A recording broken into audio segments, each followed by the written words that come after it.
all have reactions, and I'm not even talking, if you do your trauma work, whatever that means to you, even when you do your trauma work, you still have these small reactions over time, and depending on what your reserves are or how resilient you are at the time, they can pop up bigger or smaller, more impactful at times than others. What is hidden trauma, and how does it differ from overt or more obvious forms of trauma?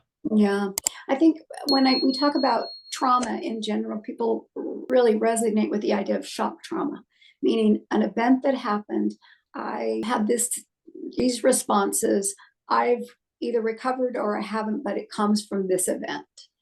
Hidden traumas are those things that I respond to every day. I've reenacted. I don't even understand that I've created a life that reenacts what's going on because I'm trying to master the thing I couldn't back then. And so our behaviors, our beliefs, the way that we respond, our relationships suffer from these events that happened or these responses that we keep with us that we don't even understand are part of who we've become because of the things that happened that we haven't resolved. And so from that, we don't have a sense of safety. Trauma is about a stripping of safety.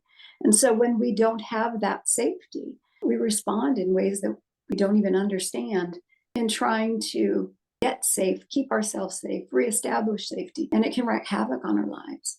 But again, it's hidden because we don't understand all that's happening to us. Can you share an example of how hidden trauma might manifest in a person's life without them even realizing it? Oh, yes, I've got a great example. It just came to me when you said that. Jeff and I were married for probably, I don't know, 10 years, 15 years maybe. And one day, and he traveled a lot. And one day he said to me, "Do you realize you pick a fight every single time I leave to go on a trip?" And I was like, "What are you talking about? You're ADD, you stir up the household, you blah, blah, blah." Right. And I thought about it. And my dad had died when I was 17 on a business trip. And I had to really take a look at what happened. What did I do every time Jeff left? To get a free copy of the 12-step guide that I created for you, click on the link in the description below.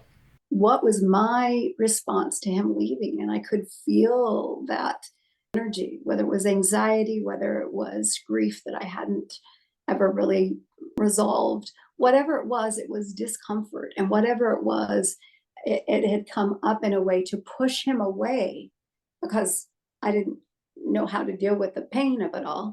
I would push him away through some smart aleck thing that I would say, or some blaming thing that I would do to push him away a little further. So I didn't have to feel the absence of his leaving. Right. I experienced that a long time ago and never had opened the door to really take a look at that. And so to me, that's a hidden trauma. I didn't understand what I had put in place to protect from a feeling of long ago that wasn't resolved. That's a great example. You don't realize that you have this behavior that is a result of this trauma from when you were younger.